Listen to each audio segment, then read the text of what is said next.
Hello friends, allow me indulge your taste buds by sharing with you how I made this sumptuous popular Nigerian snacks called meat pie. This snacks is so sumptuous and I hope you'll be trying it out as well.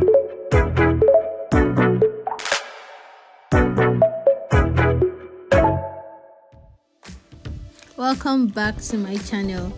My name is Ada and this channel is Cooking with Ada. If this is your first time here, I want to welcome you to my channel. I hope you stick around and watch all my videos and be a part of my channel. And to my subscribers, I love you guys. Thank you for always liking my videos and commenting on my videos. So friends, today I want to share with you a very popular Nigerian snacks. Recently, I've been craving meat pie. Meat pie is very popular in Nigeria. I love it so much and I said, why don't I just make meat pie and share with you how I made this meat pie. So here we are. I'll be sharing with you how I made this meat pie, and these are all the ingredients that I'll be using to make my meat pie. I hope you find this recipe helpful. Come along, let's cook. For this recipe, I'll be using 300 grams of flour. I'll start by sieving or sifting my flour through a sift because I'm doing this to get rid of any lumps in the flour, and this means that I can get a more accurate measurement. Also, sifted flour is much lighter and airier than an unsifted flour, so it's best to sift your flour. I'll go in with salt, a pinch of salt or 1/4 teaspoon of salt.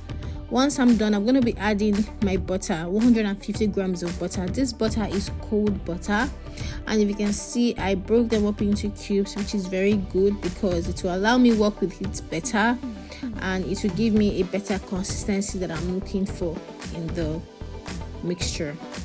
We notice I did not put all the butter at once. I'm putting them in batches because I want to be sure that my flour and butter is mixing well. So I'll put in the rest of the butter once I'm certain that the flour has been worked on and needs more butter. You can see the hand technique I'm using to work on my flour. So I'm trying to get all the butter into the flour to mix them up together to get a fine breadcrumb, like fine breadcrumb. And once I've gotten that fine breadcrumb consistency, I'll go in with water. I added just a little bit of cold water to mix my dough, and I'm not over kneading my dough. I'm adding a little water so that the dough can come together and become non-sticky. This process can be quite a bit tricky, but not to worry, just keep adding little water at a time till you get the consistency of dough that you're looking for. If you're not sure of what kind of consistency you're looking for, do not worry. By the time you're adding the water and you're mixing it, just like I'm doing right now, it would be sticky, but just keep mixing it little by little. You can see the hand technique I'm using to mix the dough, just gradually mixing it, but do not over mix your dough or knead your dough so much. Do not do that too much to the dough. I'm just trying to mix the dough, and that's why I'm doing this technique to mix my dough. So once you're carefully mixing it, right now the dough is looking a bit sticky, but not to worry. Ensure that you're getting all your mixture, your flour and everything into the dough to get one single dough. And if it is still sticky, what I usually do is I'll just sprinkle a little bit of flour at this point to get rid of the stickiness.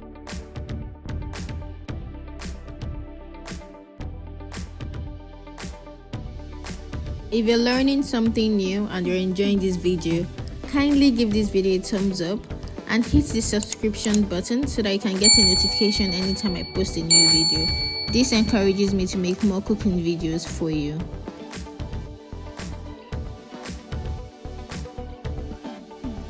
At this point, my dough is ready, but I feel like it's a little bit sticky. I'll just add just a sprinkle of flour to get rid of the stickiness, and this always works like magic. You can see my dough is becoming less sticky at this point, so it looks good. And I just want to play with the dough a little just to make sure that everything is looking good. So remember that I said you would not knead your dough, and I'm not kneading it. I'm just trying to roll the dough at this point, because we're going to be refrigerating this dough in the fridge for about 30 minutes.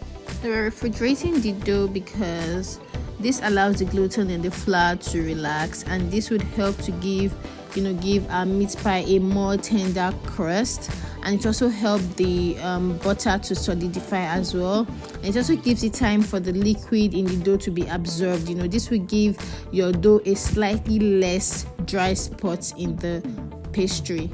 So please leave your dough in the fridge for 30 minutes.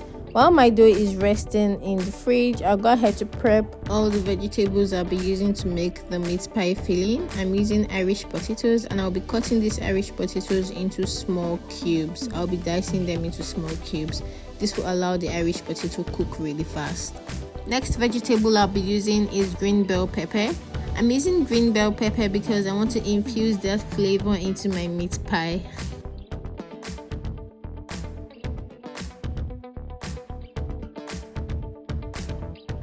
Next is carrots.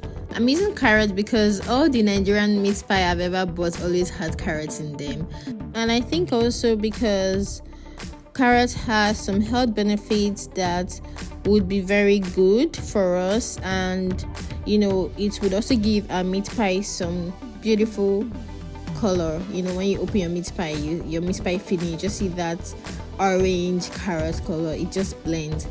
To make my meat pie filling, I start by putting oil in a hot pan. Then I'll be using ground beef. You can also use chicken or any protein of your choice to make the filling, but most importantly, there's always ground beef in meat pie. That's why it's called meat pie. Then I'll go in with all the seasonings that I like to use to cook. So feel free to go in with the seasonings that you love to cook with. I added pepper, salt, vegetable seasonings, and all the seasonings that I'm showing you right now on the screen.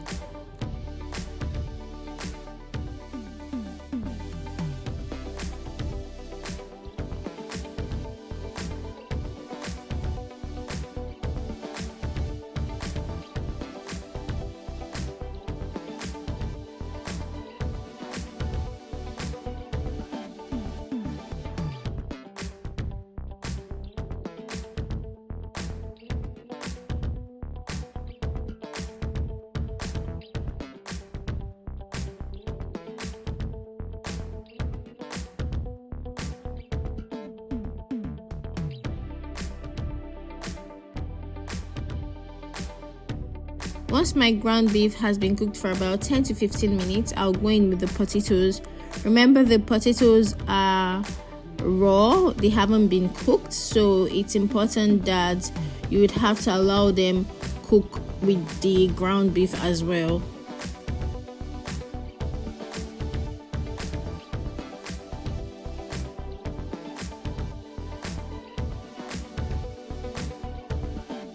I'll go with carrots, and it's important that the carrots cooks as well with the potatoes and ground beef.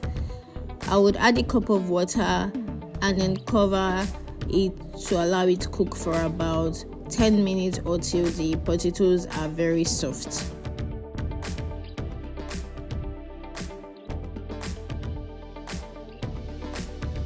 At this point, I told her, why don't I just add a little bit of shrimps to my meat pie and see how it comes out. So I'm cutting my shrimps into little bits. Feel free to leave this part out if you're not a shrimp lover like me. At this point, I'm trying to check if the potatoes are well cooked, and if your potatoes are well cooked, it will be very soft once you just touch it with your spoon, and then can you put your shrimp. So ensure that your potatoes are well cooked before you add your shrimps and your bell pepper. To thicken my meat pie filling, I'll be adding cornstarch. If you do not have cornstarch, you can use flour, preferably flour, but I just like to use cornstarch. Then I'll just give that a good mix as well.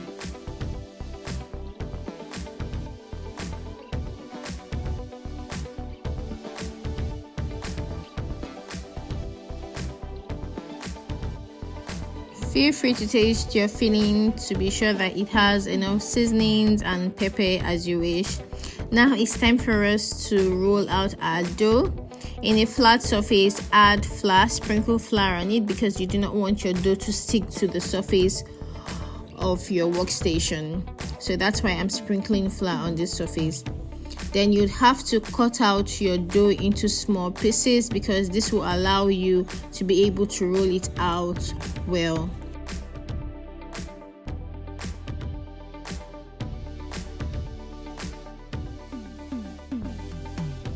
The dough honestly feels good on my hands, and it's cold and it's ready to be turned into a meat pie.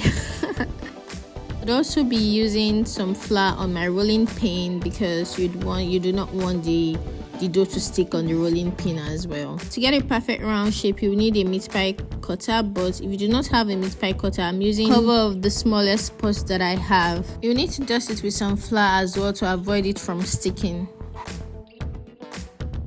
I'd also be brushing the edges of my dough with egg wash. This is just egg that I mixed with water, so I'll brush the edges because once I'm sealing the meat pie dough, it doesn't open. That is the essence of brushing the edges with egg wash. Now I'm going to add my filling to the dough.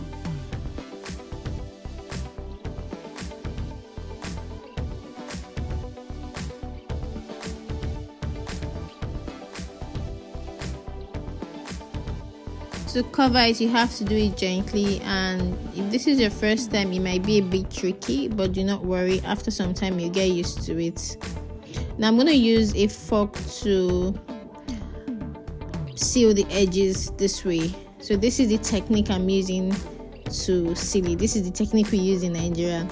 I would use the fork to poke some holes on the top of the meat pie because this will act as a vent to help the steam escape when baking.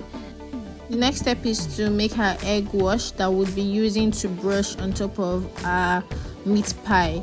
We are doing this because it lends to give the meat pie a beautiful golden color and also gives it an appealing shine once your meat pie is ready. Gently brush the egg wash on all sides of your meat pie, and as you can see, my meat pie is on top of a parchment paper. It's important that you bake your meat pie on top of a parchment paper and then transfer it to a preheated oven at 350 degrees Celsius or 175 degrees Fahrenheit and bake for 45 minutes. After 45 minutes, your meat pie is ready.